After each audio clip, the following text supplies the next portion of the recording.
Bem-vindos a mais um vídeo do canal Conhecimentos da Humanidade. E você sabe por que Deus tem tanto nome?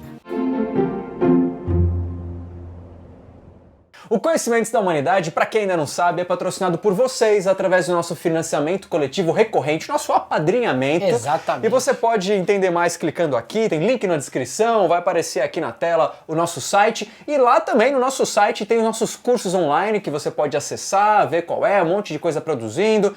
Mas temos que falar de Mansão Rubi, nossos parceiraços aqui. Exatamente, Mansão Rubi é um espaço lá em Piracicaba que promove cursos voltados para o autoconhecimento. E se você tá afim ou é da região ou quer ir lá encontrar comigo, em outubro eu vou estar lá dando um curso dia 19 e 20 de outubro, um de introdução à cabala e o outro de magia prática. A gente vai pôr a mão na massa lá e fazer os nossos... Fogo, Hadouken. Os nossos Wingardium Leviosa, os nossos Hadoukens. Na descrição desse vídeo aqui a gente vai colocar alguns links sugerindo leituras, livros para vocês comprarem com relação a esse tema. Comprando pelo link, ajuda nós ainda. Então, exatamente. Acessa lá. E se você segue a gente aqui no YouTube, boa, nos siga no Instagram, por favor. A gente precisa chegar a 10 mil. @oficial CDH. Oficial Conhecimentos da Humanidade, CDH. Esperamos vocês lá. É nóis. Então vamos lá, pessoal. Hoje a gente vai falar sobre os 72 nomes de Deus, da onde vem isso, como isso surgiu e como a gente conseguiu, enquanto humanidade... E para que serve? E para que serve, principalmente. Então, basicamente, existem duas explicações para como esses nomes foram obtidos. A primeira forma é um desdobramento em 72 partes do Tetragrammaton. Mas, o que é Tetragrammaton? Ele é um acrônimo, ele é uma redução de algo em sílabas. Por exemplo, quando a gente fala Sudene, Sudene não é a Superintendência de Desenvolvimento do Nordeste? Ah, é? Então você usa as letras para juntar e criar um acrônimo. Então, é tipo NASA? Tipo NASA, por exemplo, exatamente. Isso são acrônimos que por reduções silábicas você chega a um nome que representa esse todo. Como o povo hebreu não poderia falar o nome de Deus, era proibido você falar o nome de Deus, porque falar em vão você podia ser amaldiçoado, então eles usavam um acrônimo para representar justamente Deus. E nesse caso, o Tetragrammaton vem do grego e significa 4 letras ou sons, que nesse caso são o Yod, o Re, o Vav e o Re, que são letras em hebraico. E a gente fala Iavé, ou Iaué, ou Javé. Esse Tetragrammaton, Yod Re Vav Re, aparece 6.828 vezes no texto hebraico do Velho Testamento. E quem desdobrou pra gente esses 72 nomes foi o Jacob Boehme em 1652. Ele publicou um livro falando disso e ele era um místico cristão que ficou bem conhecido. Ele desdobrou de uma forma em que esses nomes de Deus eram representados por 4 letras, ou o Tetragrammaton no caso, e ele utilizou tanto a representação gráfica da árvore da vida, quanto o valor numérico de cada letra no hebraico para conseguir compor esses 72 nomes. No fim, era a complexa combinação dos alfabetos grego, hebraico e latino, associados a diversos símbolos conhecidos do ocultismo, como o pentagrama, símbolos do zodíaco, numerologia e até elementos da magia. Na parte de magia prática mesmo, o Tetragrammaton ele pode criar várias ramificações diferentes e ele é muito utilizado normalmente em invocações e também na forma de talismãs. Bem, o Tetragrammaton ele é um assunto que merece um vídeo, então em breve a gente vai fazer um vídeo sobre ele, a gente vai explicar cada símbolo e a aplicação prática de cada um deles, fique ligado. E a segunda explicação diz que esses 72 nomes de Deus são compostos cada um deles por 3 letras. É o chamado Shem HaMeforach, que também significa nome dividido. Utilizando esse método do Shem HaMeforach, a gente tem que pegar os versículos 19, 20 e 21 do capítulo 14 no Êxodo e fazer uma permutação do texto original em hebraico. Cada um desses versículos tem 72 letras. E justamente são esses versículos no Êxodo que narram a passagem de Moisés e o povo hebreu pelo Mar Vermelho.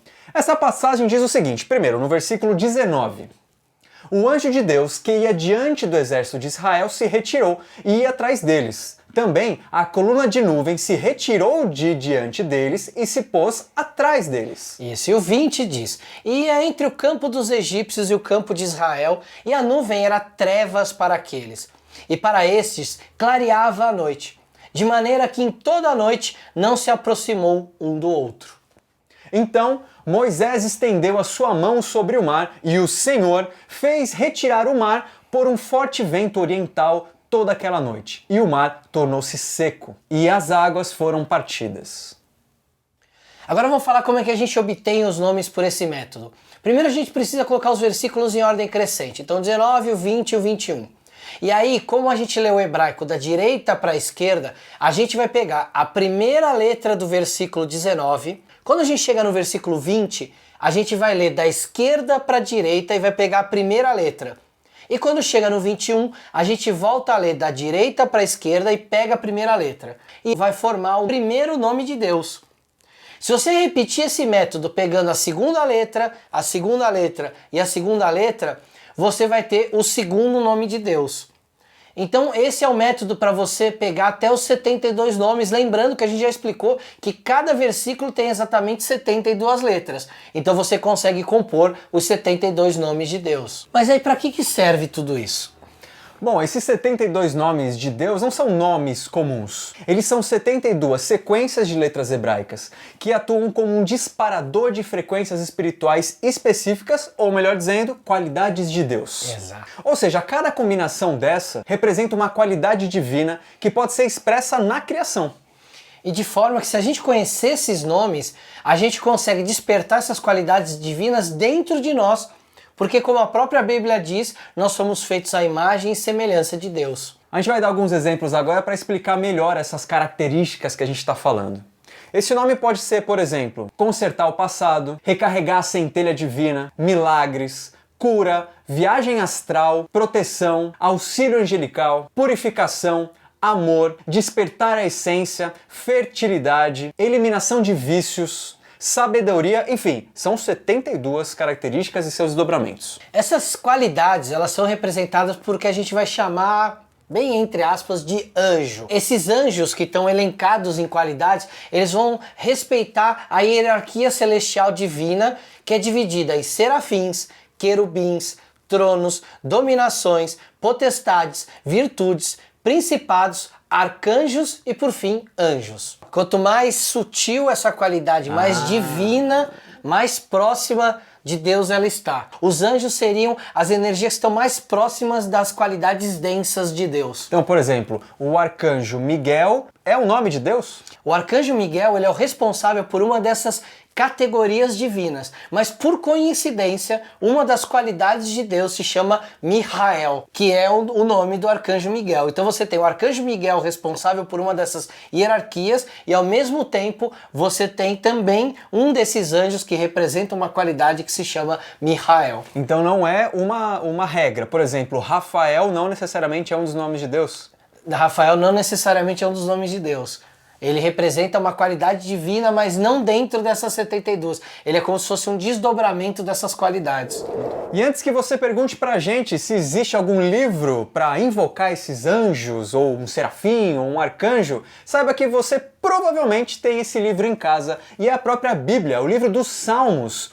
É esse livro. Por exemplo, se você quiser invocar Caliel, a característica de Caliel, você usará o Salmo 35. E se você ficou curioso para saber quais são esses 72 anjos, o que eles fazem, qual é a função de cada um deles, a gente vai deixar aqui na descrição do vídeo um link de um livro que você vai poder consultar isso e aprender um pouco mais sobre essa magia angélica ou a teurgia mágica, como a gente chama. Mas é sempre importante a gente falar isso bastante aqui no CDH. Use com parcimônia, saiba o que você está fazendo, não use de forma leviana, estude primeiro antes de fazer qualquer invocação, porque muitas vezes você pode trazer à tona características suas que você não está muito afim de lidar, ou características divinas que você não está de verdade, genuinamente afim de lidar. Então estude primeiro. Isso, e você está lidando com uma característica que é amoral. Ela não está preocupada com a moral do seu tempo. Ela é uma energia única e específica que tem aquela finalidade. Então, quando você for lidar com isso, muito cuidado com a intenção que você coloca em cima disso. E para finalizar, vai ficar uma pergunta. Se tudo no universo, inclusive dentro da tradição hebraica, tudo tem polos, tudo tem sua polaridade, quais seriam as polaridades dessas qualidades divinas? Quais seriam as contrapartes desses anjos? Isso é um assunto para um próximo vídeo.